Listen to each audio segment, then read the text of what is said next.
Momento Edificação. Uma palavra de vida. Assista agora a palavra de hoje.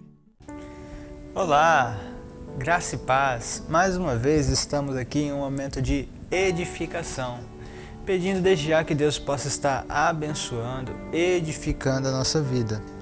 Para pensarmos hoje, gostaria de ler com você aquilo que está em 1 João, capítulo 1, verso 5, que diz assim: esta é a mensagem que dele ouvimos e transmitimos a vocês.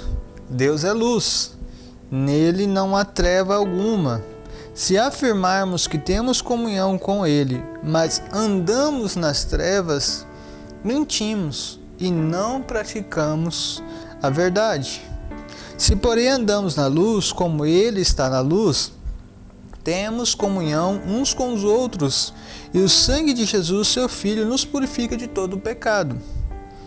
Se afirmarmos que estamos sem pecado, enganamos-nos a nós mesmos e a verdade não está em nós. Se confessarmos os nossos pecados, ele é fiel e justo para perdoar os nossos pecados e nos purificar de toda a injustiça. Se afirmarmos que não temos cometido pecado, fazemos de Deus um mentiroso, e sua palavra não está em nós. Meus irmãos, é certo que o tempo em que vivemos, ele está caminhando para um caos. Eu creio que diante daquilo que a palavra nos revela, como posso usar a expressão, está se afunilando, né? Está estreitando o caminho.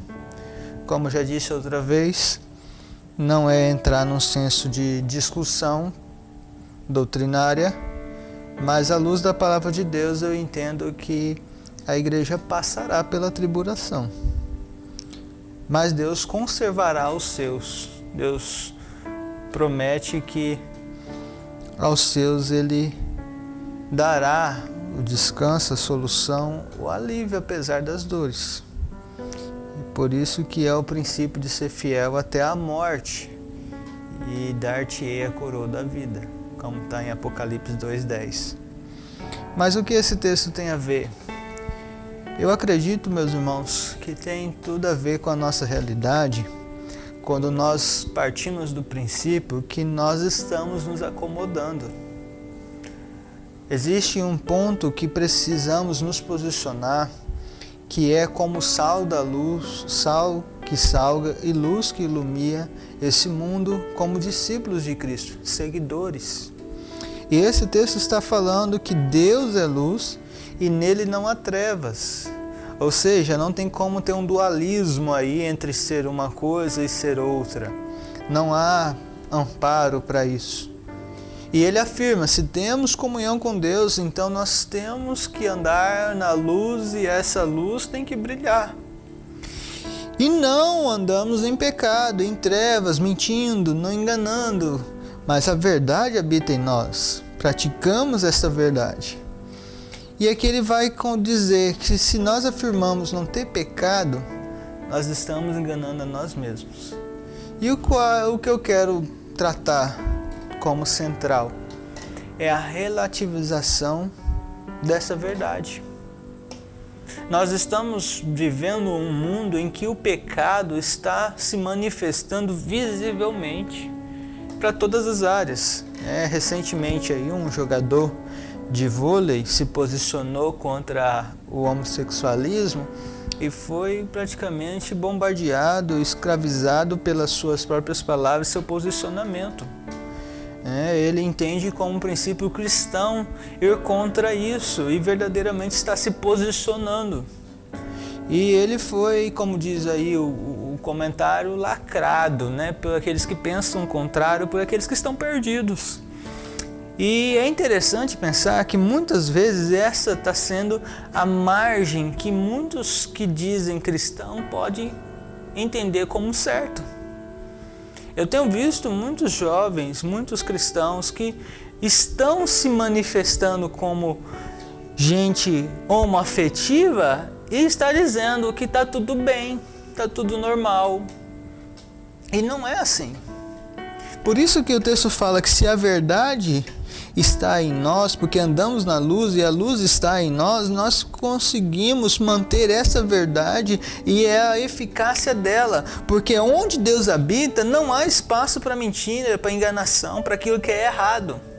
E cabe a nós nos posicionarmos. E eu entendo que, como o texto está falando, é um pecado do nosso coração acharmos que tudo está bom se nos agrada. E como diz uma falácia aí, não me lembro agora o autor, que diz que se te faz feliz, então não tem que se preocupar, tá tranquilo, tá filé. Só que quem assina essa fala é Satanás. Porque não é o que a palavra nos diz. O Evangelho tem como propósito nos confrontar, nos quebrar verdadeiramente, a ponto de entender que essa luz mudou a nossa vida. E que já não vivemos mais como queremos, mas sim como o Evangelho nos ensina a viver. Portanto, você e eu devemos viver à luz dessa palavra, que é a própria revelação da vontade de Deus e o próprio Deus que se fez carne e brilhou em nosso meio. E o texto vai dizer: se vocês dizem estar em Deus, vocês também andam na luz. Vocês não têm comunhão, não têm um senso de unidade com as trevas, com aquilo que é errado. Por isso eu chamo você e eu a nos posicionarmos. A juventude está aí, as crianças estão aí, a igreja precisa se posicionar com várias ideias que estão surgindo. E não somente com essa, há muitos líderes se perdendo, entrando por caminhos tortuosos. Há muitos crentes mimados na nossa geração. E Deus está dizendo: olha, vocês muitas vezes estão longe da verdade, mas há tempo de arrepender. Porque Ele diz assim: se nós confessarmos, Ele é fiel e justo para nos perdoar. Ou seja, Ele não muda a sua essência, Ele continua sendo fiel e justo para nos perdoar, mas precisamos reconhecer o nosso pecado, a nossa injustiça, a nossa fraqueza, a nossa limitação. Nós muitas vezes estamos mais nas trevas do que na luz. Por isso precisamos cuidar da nossa vida, do nosso coração, para que essa luz, a luz de Deus, por meio da palavra, venha irradiar, iluminar quem está em nossa volta. Se posicione. Não brinque com a verdade. A verdade é a palavra de Deus. Que você e eu tenhamos ânimo e força para enfrentar os dias maus. Que Deus nos ajude e nos conceda a graça, o alívio, a paz que somente Ele pode nos dar. Que essa palavra sirva de conforto, de consolo e de confronto para mim e para você. Deus abençoe, em nome de Jesus.